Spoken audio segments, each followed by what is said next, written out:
Assalamualaikum warahmatullahi wabarakatuh.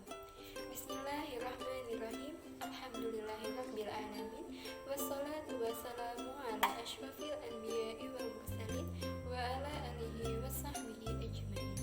Yang terhormat kepada Ibu Nur Aini, Magister Humaniora selaku dosen mata kuliah Sosiologi Dakwah, dan kepada teman-teman saya yang berbahagia. Puji dan syukur marilah kita panjatkan kepada Allah Subhanahu wa Ta'ala yang telah memberikan kesehatan kepada kita sampai detik ini. Tak lupa juga salawat serta salam kepada junjungan kita Nabi Muhammad SAW. Perkenalkan, saya Femi Nur Hidayati selaku moderator dan 5 rekan teman saya yang akan membacakan materi ini, yaitu Sandira, Rena Syamiftahul Jannah, Muhammad Ferdinando Ayadi, Megawati, dan Tria Ayudita. Kami dari kelompok 4, kelas manajemen dakwah 2056A, Fakultas Dakwah dan Komunikasi, Universitas Islam Negeri Raden Kota Palembang. Baiklah, kami akan mempresentasikan hasil makalah kami yang berjudul Karakteristik Masyarakat Pesisir. Pertama, materi makalah ini akan disampaikan oleh Saudari Rena Syamiftahul Jannah. Kepada Saudari Rena Syah, kami persilahkan. Terima kasih kepada Saudari Femi Nur Hidayati yang telah memberikan saya kesempatan untuk memaparkan materi masyarakat pesisir. Pengertian masyarakat pesisir. Masyarakat merupakan kelompok manusia atau individu yang secara bersamaan tinggal di suatu tempat yang saling berhubungan. Secara umum, masyarakat juga disebut sebagai suatu kesatuan yang memiliki hubungan yang sangat sama, yaitu sikap, perasaan, tradisi, budaya, dan yang lainnya. Wilayah pesisir diartikan wilayah di mana daratannya berbatasan langsung dengan laut, yaitu batas arah darat memiliki wilayah bertenggangan dengan air maupun yang tidak tergenang air, masih dipengaruhi oleh proses laut. Jadi dapat kita simpulkan secara bersama, masyarakat pesisir adalah sekumpulan manusia yang hidup bersama, yang memiliki kesamaan, yang dimana hidupnya terdapat atau tinggal di wilayah pesisir, membentuk atau memiliki kebudayaan yang khas yang terkaitan dan saling bergantungan antara satu sama lain di wilayah pesisir. Terima kasih, mungkin itu yang dapat saya sampaikan. Terima kasih kepada Saudari Rena Syamiftahul Jannah yang telah menyampaikan materi pertama.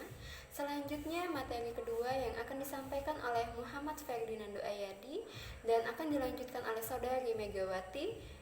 Kepada Saudara Ferdinando dan Saudari Megawati, kami persilahkan. Bismillahirrahmanirrahim. Di sini saya akan membacakan materi yang bagian kedua, yaitu karakteristik masyarakat pesisir. Masyarakat pesisir pada umumnya telah menjadi bagian masyarakat yang pluralistik, tapi masih tetap memiliki jiwa kebersamaan. Artinya struktur masyarakat pesisir rata-rata merupakan gabungan karakteristik masyarakat perkotaan dan perdesaan. Karena struktur masyarakat pesisir sangat plural, sehingga mampu membentuk sistem dan nilai budaya yang merupakan akulturasi budaya dari masing-masing komponen yang membentuk struktur masyarakat. Masyarakat pesisir mempunyai sifat atau karakteristik tertentu yang khas. Sifat ini sangat erat kaitannya dengan sifat usaha di bidang perikanan itu sendiri. Karena sifat dari usaha-usaha perikanan sangat dipengaruhi oleh faktor tersebut. Beberapa sifat dan karakteristik usaha-usaha masyarakat pesisir sebagai berikut. 1. Salah satu sifat usaha perikanan yang sangat menonjol adalah keberhasilan usaha tersebut sangat tergantung pada kondisi lingkungan, khususnya air. Kehidupan masyarakat pesisir menjadi sangat tergantung pada kondisi lingkungan dan sangat rentan terhadap kerusakan lingkungan, khususnya pencemaran. karena limbah industri maupun tumpahan minyak misalnya dapat menguncang atau merusak kehidupan sosial ekonomi masyarakat pesisir.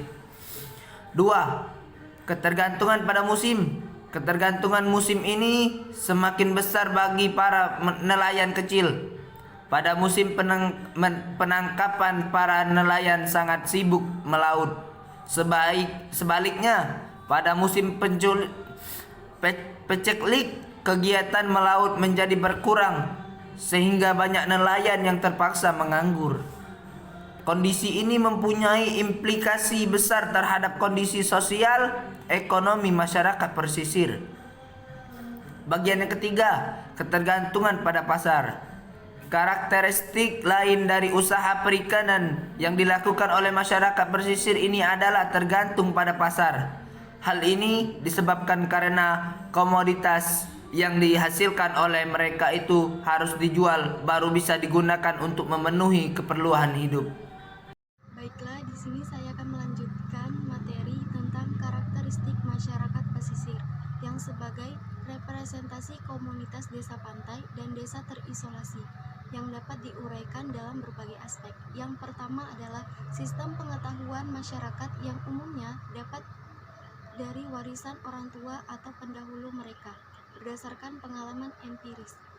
Kuatnya pengetahuan lokal menjadi salah satu penyebab terjadinya kelangsungan hidup para nelayan maupun petani. Yang kedua adalah sistem kepercayaan. Secara umum nelayan masih memiliki kepercayaan yang kuat bahwa laut memiliki kekuatan magis atau mistis, sehingga perlu mendapat perlakuan khusus dalam melakukan berbagai aktivitas nafkah di laut agar pelakunya selamat dan berhasil. Yang ketiga, peran wanita. Aktivitas ekonomi perempuan merupakan gejala umum di kalangan masyarakat lapisan bawah. Umumnya, selain mengurus rumah tangga, para istri nelayan dan petani juga melakukan berbagai fungsi ekonomi, bahkan tidak jarang melibatkan anak-anaknya yang remaja maupun di bawah umur. Yang keempat, posisi sosial nelayan. Kebanyakan nelayan dan petani memiliki status sosial yang relatif rendah. Rendahnya posisi sosial ini karena keterasingan mereka yang mengakibatkan masyarakat lain kurang mengenal cara hidup mereka dan kurangnya sosialisasi dengan masyarakat lain akibat keterbatasan waktu. Terima kasih kepada Saudara Ferdinando dan Saudari Megawati yang telah menyampaikan materi kedua. Selanjutnya materi ketiga akan disampaikan oleh Saudari Sandira. Kepada Saudari Sandira kami persilahkan. Strategi dakwah di masyarakat pesisir. Berdakwah dengan membuat analogi menggunakan background kondisi yang ada di masyarakat pesisir. Media yang digunakan haruslah sesuai dengan masyarakat pesisir yang menjadi audiens. Sebagai contoh, penceramah menggunakan bahasa yang mereka cerna atau menggunakan bahasa yang familiar di lingkungan mereka tinggal. Dalam menyampaikan dakwah Islamiyah, tujuan seorang penceramah dalam berdakwah haruslah sesuai dengan kondisi kebutuhan jamaah pesisir, di mana seorang penceramah haruslah mengetahui yang menjadi kebutuhan asupan materi dakwah mengenai manfaat ciptaan Allah SWT, adab berlaut, hubungan manusia dengan manusia, dan lain-lain. Ketika yang didakwahkan jauh dari hal yang mereka butuhkan, maka tujuan seorang penceramah bisa jadi tidak tercapai. Nada bicara seorang penceramah ketika berhadapan dengan masyarakat pesisir tidak jauh berbeda dengan nada bicara dengan jamaah lainnya, tetapi harus dipertimbangkan ketika penceramah harus menggunakan maksudnya menekankan sesuatu kepada mereka, sementara angin bertiup dengan kencangnya. Hal ini mengakibatkan nada suara haruslah dipertegas. Dari sini dapat disimpulkan bahwa gaya seorang penceramah dalam berdakwah di masyarakat pesisir tidak terlalu berbeda dengan masyarakat lainnya. Hanya saja, penceramah haruslah mempertimbangkan situasi geografis karakter mereka. Di samping itu, penceramah haruslah lebih cerdas dalam membaca situasi dan kondisi masyarakat yang menjadi sasaran jamaahnya. Kembali ke moderator. Terima kasih kepada Saudari Sandira yang telah menyampaikan materi ketiga, dan selanjutnya materi keempat akan disampaikan oleh Saudari Tria Ayudita. Kepada Saudari Tria Ayudita, kami persilahkan. Assalamualaikum warahmatullahi wabarakatuh. Terima kasih kepada moderator yang telah mempersilahkan saya untuk melanjutkan materi, yaitu ciri masyarakat pesisir. Ciri masyarakat pesisir ini ada 4 bagian. Yang pertama adalah masyarakat pesisir pada umumnya sebagian besar penduduknya bermata pencarian di sektor pemanfaatan sumber daya kelautan, yaitu nelayan, petani, petani tambak, pengrajin, dan pedagang.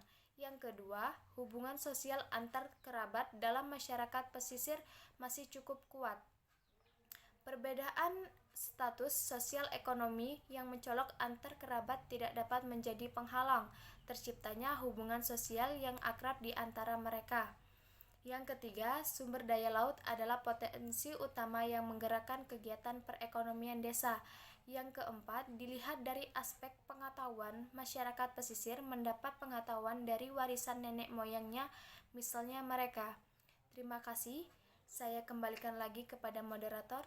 Wassalamualaikum warahmatullahi wabarakatuh. Terima kasih kepada Saudari Tria Ayudita yang telah menyampaikan materi keempat, yang termasuk materi terakhir pada makalah ini. Baiklah teman-teman, selanjutnya kami akan membuka sesi tanya jawab. Alhamdulillahirrabbilalamin, demikianlah hasil presentasi kami pada hari ini.